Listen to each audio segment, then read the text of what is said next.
الحمد لله رب العالمين والصلاة والسلام على أشرف الأنبياء والمرسلين وعلى آله وأصحابه وذرياته وآل بيته أجمعين أما بعد فأعوذ بالله من الشيطان الرجيم بسم الله الرحمن الرحيم يا أيها الناس إن وعد الله حق فلا تغرنكم الحياة الدنيا ولا يغرنكم بالله الغرور صدق الله العظيم وصدق رسوله النبي الأمين الكريم ونحن على ذلك لمن الشاهدين والشاکرین والحمد للہ رب العالمین۔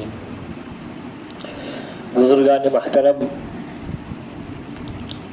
ہم ایمان والے ہیں اور اللہ تعالیٰ نے ہم پر کیا چیزیں حلال کیا ہے، کیا چیزیں حرام کیا ہے، اس کو ہم سب کو جاننا ضروری ہے اور اسی پہ ہماری زندگی کو گزرنا چاہیے۔ اکثر و بیشتر لوگ جانتے ہیں، جو نہیں پتہ ہے تو اپنے بڑوں سے، علماء سے پوچھ لیتے ہیں۔ میں تو بس یاد دہانی کے طور پہ یہاں بیٹھ گیا ہوں۔ قرآن کریم کی آیت ہے وَذَكِّرْ فَإِنَّ الذِّكْرَىٰ تَنفَعُ الْمُؤْمِنِينَ کہ پیغمبر لوگوں کو یاد دہانی کراتے رہیے کہ یاد دہانی کرانا ہی ایمان والوں کو فائدہ پہنچاتا ہے۔ میں نے جو قرآن مقدس کی آیت کریمہ تلاوت کیا، اس میں اللہ تعالیٰ ارشاد فرماتا ہے یا ایھا الناس ان وعد اللہ حق کہ اے لوگوں اللہ کا وعدہ سچا ہے۔ فلا تغرنکم الحیات الدنیا دنیا کی زندگی تمہیں ہرگز دھوکے میں نہ ڈال دے۔ اس میں جو صیغہ ہے فلا تغرن، اس میں جو نون ہے یہ نون تاکید کا ہے۔ ہرگز دنیا کی زندگی تمہیں دھوکے میں نہ ڈال دے۔ وَلَا يَغُرَّنَّكُمْ بِاللَّهِ الْغَرُورُ اور ہرگز تمہیں سب سے بڑا دھوکے باز دھوکے میں نہ ڈال دے۔ مراد شیطان، کہ ایسا نہ ہو کہ شیطان تمہیں یہ پٹی پڑھا دے کہ دنیائی سب کچھ ہے، دنیائی میں سب کچھ کر لینا ہے، اور شیطان تمہیں اپنے پھندے میں لا کر کے گمراہ کر دے، صراط مستقیم سے تمہیں ہٹا دے، ایسا نہ ہو۔ تو اللہ تعالیٰ نے واضح طور پہ ارشاد فرما دیا، اور قرآن مقدس میں کئی جگہ ارشاد فرمایا ہے۔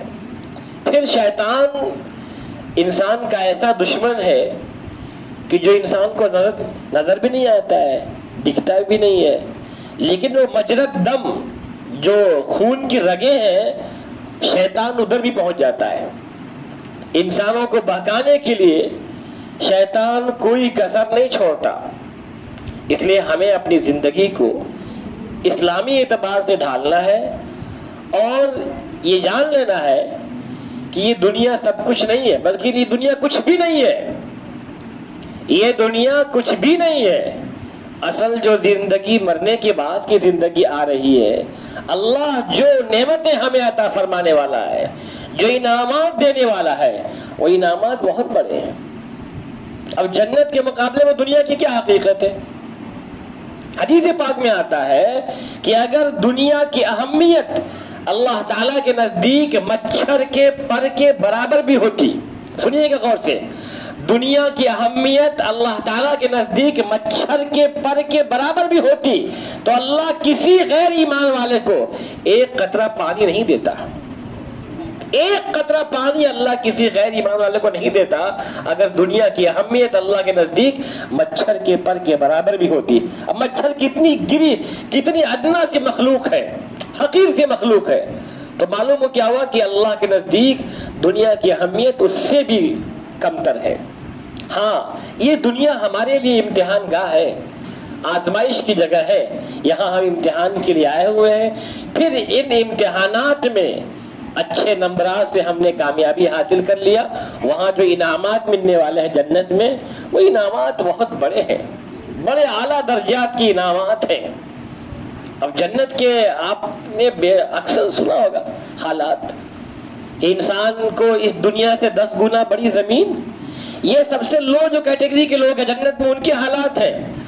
پھر ہمیشہ کی جوانی، کبھی بڑھاپا نہیں آئے گا، کبھی بیماری کوئی نہیں آئے گی، جو انسان کا کھانے کا دل کیا حاضر، اور ایسے عالیشان محلات چاندی سونے اور بہت ہی قیمتی ہیروں سے بنے ہوئے محلات ہوں گے، اور 80 ہزار نوکر ملیں گے ایک ایک انسان کو، ماں کو الگ، باپ کو الگ، بیٹے کو الگ، شوہر کو الگ، بیوی کو الگ، سب کو 80 ہزار نوکر۔ یہ کن کو؟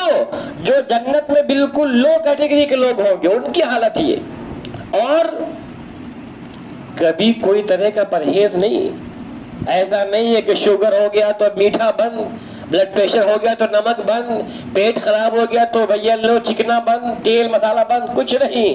جنت میں کبھی کسی کا پیٹ نہیں خراب ہونا ہے، نہ کبھی شوگر ہونا ہے، نہ بلڈ پریشر، کوئی بیماری ہونی نہیں ہے۔ جنت میں کوئی طرح کا غم، کوئی بیماری، کسی سے جھگڑا، کوئی لڑائی، کچھ بھی نہیں ہوگا۔ جنت کے باہر ایک نہر ہوگی، اس میں نہائے گا انسان، جس کے بھی دل میں جو کچھ بھی تھا سب ختم۔ جنت میں جانے کے بعد ایسی محبت کہ انسان پوچھے نا، اور ہر انسان کو اللہ اتنا عطا فرمائے گا کہ انسان سمجھے گا کہ ہمیں ہی سب سے زیادہ ملا ہوا ہے، سب سے بڑی نعمت ہمیں ملی ہوئی ہے، سب سے بڑا انعام ہمیں ملا ہوا ہے۔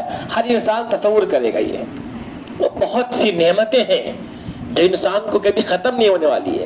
اور فرمایا گیا کہ ہر جنتی اپنے علاقے کا بادشاہ ہوگا، ہر جنتی اپنے علاقے کا بادشاہ ہوگا۔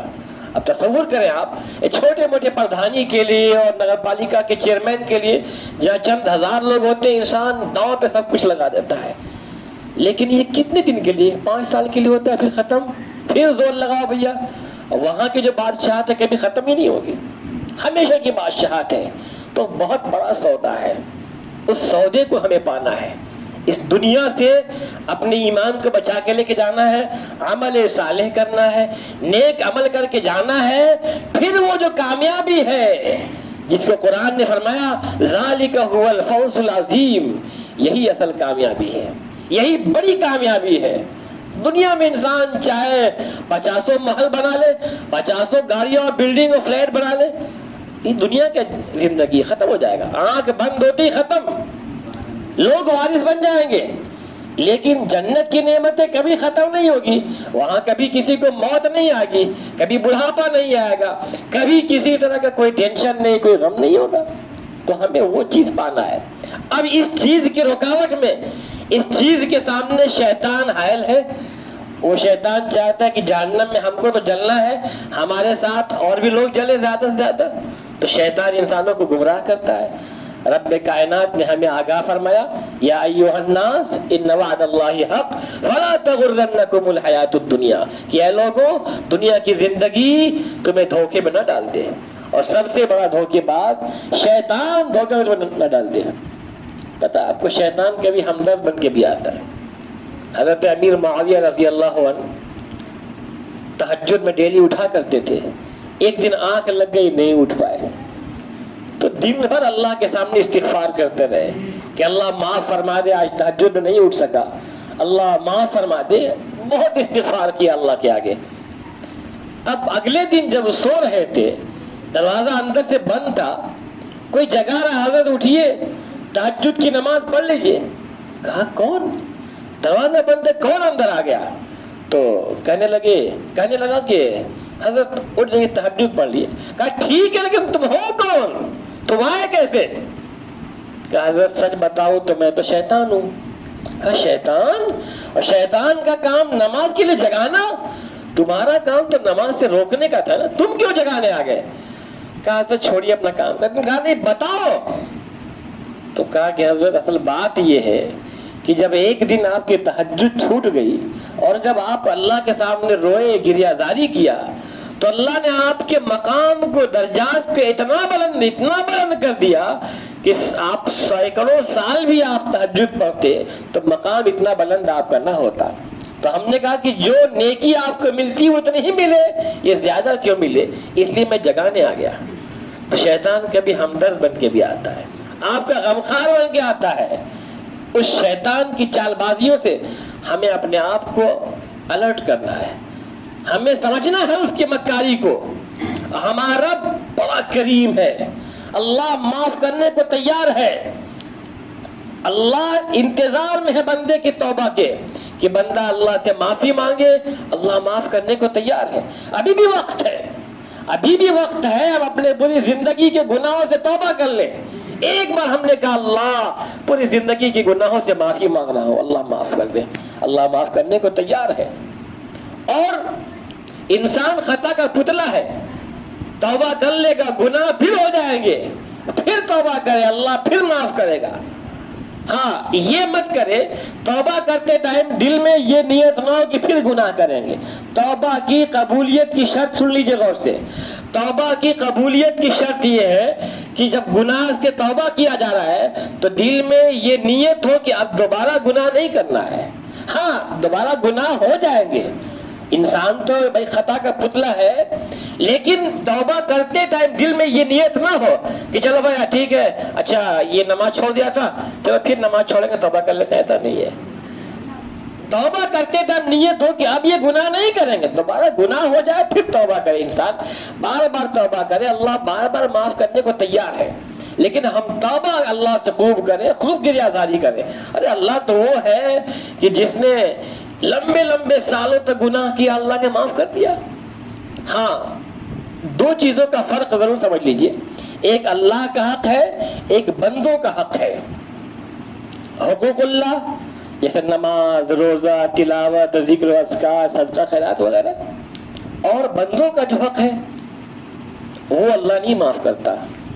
جیسے ہم نے کسی کی کوئی چیز ہڑپ لیا, کوئی زمین ہڑپ لیا, کسی کا مال لے لیا, کسی کا پیسہ لے کے بیٹھ کے واپس کرنے کی اب نیت ہی نہیں ہے, کسی کا کوئی سامان چھین لیا یا کسی کو مار دیا, کسی کو گالی دے دیا, کسی کو برا بھلا کہہ دیا, کسی کی غیبت و چغلی کر دیا, یہ اللہ نہیں معاف کرتا جب تک کہ بندہ خود نہ معاف کر دے. اب ہم 70 حج کر لیں اور بندوں کو گناہ, بندوں کو گالی دیے جا رہے ہیں, بیٹھ کے چور خوری اور غیبت بھی کر رہے ہیں, تو ہم چاہے 70 حج کر لیں, لیکن جب ہم نے بندوں کو تکلیف دیا, حقوق العباد کو درست نہ کیا, تو معافی کیسے ہوگی؟ اس لیے ہمیں سمجھنا ہے کہ بندوں کے بھی حق کی رعایت کرنا ہے اور اپنے آپ کو گناہوں سے بچانا. اللہ معاف کرنے کو تیار ہے. حضرت موسیٰ کلیم اللہ کے زمانے میں بارش رک گئی تھی اور قحط پڑ گیا, سوکھا پڑ گیا, بارش نہیں ہو رہی تھی. بندے پریشان, جانور پریشان, یا اللہ بارش نہیں ہو رہی ہے. تو حضرت موسیٰ کلیم اللہ اپنے لوگوں کو لے کے نکلے نماز استسقاء ادا کرنے کے لیے. استسقاء کی نماز پڑھ لیا جائے, بارش کی دعا کر لی جائے, بارش ہو جائے گی. جب نکلے موسیٰ علیہ السلام, بڑی تعداد تھی, 70,000 سے اوپر لوگ تقریباً تھے اس میں, اور لوگوں نے استغفار کیا, اللہ سے دعائیں کیا, خوب رو رو کے دعائیں کی گئی کہ اللہ بارش نازل کر دے, بارش نازل کر دے. لیکن بارش کا کوئی نام و نشان نہیں, کوئی بارش کے آثار نہیں دکھ رہے تھے. حضرت موسیٰ کلیم اللہ نے اعلان کیا کہ کل پھر آ کے نماز پڑھا جائے گا, استسقاء کی نماز. اگلے دن پھر لوگ آئے اور چلچلاتی دھوپ میں, شدت کی دھوپ, اب دیکھیے نا کتنی تیز دھوپ ہے, تو وہ شدت کی دھوپ میں کھڑے ہو کے نماز پڑھنا اور اللہ کے سامنے رو رو کے دعائیں کی گئی, لیکن بارش کے کوئی آثار نہیں. پھر موسیٰ کلیم اللہ نے اعلان کیا کہ تیسرے دن پھر کل آئیں گے اور آ کر کے نماز پڑھا جائے گا, نماز استسقاء ادا کر کے اللہ سے دعا کیا جائے گا بارش کے لیے. تیسرے دن بھی لوگ آئے, اللہ سے دعائیں کی گئی, لیکن بارش کے کوئی آثار نہیں.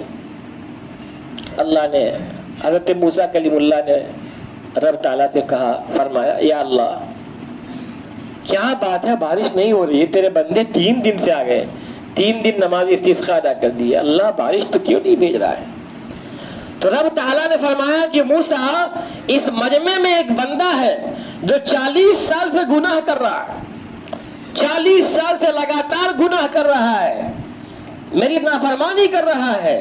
اس کے گناہ کی نحوست کی وجہ سے میں نے بارش کو روک رکھا ہے.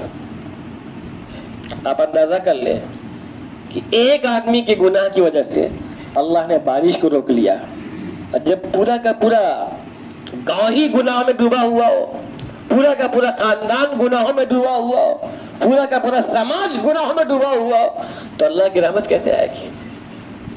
تو ہر انسان اپنے گھر کا جائزہ لے، ہر انسان اپنے گھر کا جائزہ لے کہ ایسا تو نہیں کہ ہمارے گھر میں کوئی ایسا فرد ہے جس کے گناہ کی وجہ سے گھر میں برکت نہیں آ رہی ہے، گھر میں بڑی پریشانیاں آ رہی ہیں، ایسا کچھ تو نہیں ہے تو توبہ کرے، وہ خود بھی کرے اور تمام لوگ توبہ کریں۔ تو اللہ نے فرمایا کہ موسیٰ اس مجمع میں ایک آدمی ہے جو 40 سال سے لگاتار گناہ کر رہا ہے، اس کے گناہ کی وجہ سے میں نے بارش کو روک رکھا ہے، جب تک مجمع سے باہر نہیں نکلے گا تب تک میں بارش کا ایک قطرہ پانی نہیں دوں گا۔ تو موسیٰ کلیم اللہ نے کہا کہ اللہ تعالیٰ اتنی بڑی تعداد ہے، میں اعلان کروں گا تو کیسے آواز پہنچے گی؟ کہا کہ آپ اعلان کرنا آپ کا کام ہے، اب اس زمانے میں مائک تو تھا نہیں، فرمایا کہ اعلان کرنا آپ کا کام ہے، آواز پہنچانا میرا کام ہے، آپ اعلان کریے۔ موسیٰ کلیم اللہ نے اعلان کیا کہ اس مجمع میں ایک بندہ ہے جو 40 سال سے گناہ کر رہا ہے، وہ مجمع سے باہر نکل جائے، اس کی نحوست سے اللہ تعالیٰ نے بارش کو روک رکھا ہے۔ جب اس بندے کو معلوم ہوا تو اب وہ پریشان ہو گیا کہ اگر مجمع سے باہر نکلتے ہیں سب لوگ تھوکیں گے، بڑا گناہگار انسان یار، اس کی وجہ سے ہم پریشان ہو گئے، سب لوگ پریشان ہو گئے۔ اب وہ پریشان، پھر دل میں کہہ رہا کہ اگر نہیں نکلتے ہیں تو بارش بھی نہیں ہوگی، ہماری وجہ سے انسان اور تمام جانور پریشان ہیں، سب بھوکے پیاسے سب مر رہے ہیں۔ پھر اس نے من ہی من رونا شروع کیا اللہ کے سامنے کہ اللہ اب غلطی ہم سے ہو گئی، اے اللہ اب گناہ نہیں کریں گے، اے اللہ ہم توبہ کر رہے ہیں، اے میرے رب اب گناہ کا موقع نہیں دیں گے آپ کو، اے اللہ معاف فرما دے، اب گناہ نہیں کریں گے، توبہ کر رہے ہیں۔ ابھی یہ کہی رہا تھا تب تک زوردار بارش شروع ہوئی، زوردار بارش۔ حضرت موسیٰ کلیم اللہ نے کہا کہ اللہ مجمع سے کوئی باہر بھی نہیں گیا اور تو نے بارش نازل کر دیا، سمجھ میں نہیں آیا۔ تو رب نے فرمایا کہ جس کی وجہ سے بارش رکی ہوئی تھی بارش اسی کی وجہ سے ہو بھی گئی۔ کہا اللہ یہ تو معاملہ آپ پیچیدہ ہو گیا، سمجھ میں آیا نہیں کہ مسئلہ معاملہ کیا ہے۔ تو فرمایا اللہ تعالیٰ نے کہ اس بندے نے اتنا رو رو کے گریہ زاری کے ساتھ مجھ سے توبہ کیا ہے کہ میری رحمت اس پر بھاری پڑ گئی اور میں نے بارش نازل کر دیا۔ تو حضرت موسیٰ نے کہا اللہ اس بندے کو دکھا تو دے، اے اللہ اس بندے کو دکھاتے دے جو 40 سال سے گناہ کر رہا تھا اور ایک لمحے میں تو نے گناہ کو معاف کر کے بارش دے دیا، دکھا دے کون تیرا بندہ ہے۔ قربان جاؤں اللہ کے ذات پہ، کتنا اللہ کریم ہے، کتنا بندوں سے محبت فرماتا ہے۔ اور جب نے ارشاد فرمایا موسیٰ جب 40 سال سے وہ گناہ کر رہا تھا، میں نے آپ کو ایک بار بھی نہیں بتایا کہ کون سا بندہ ہے، آج جب توبہ کر کے وہ بندہ میرا بن گیا ہے، نیک بن گیا ہے، تو میں کیسے آپ کو دکھا دوں کہ وہ کون بندہ ہے۔ اللہ کتنا بندوں سے محبت کرتا ہے۔ اللہ تو بندے کو توبہ کے انتظار میں ہے، ایک قطرہ آنسو گرا دے انسان، اللہ پوری زندگی کی گناہ کو معاف کرنے کو تیار ہے۔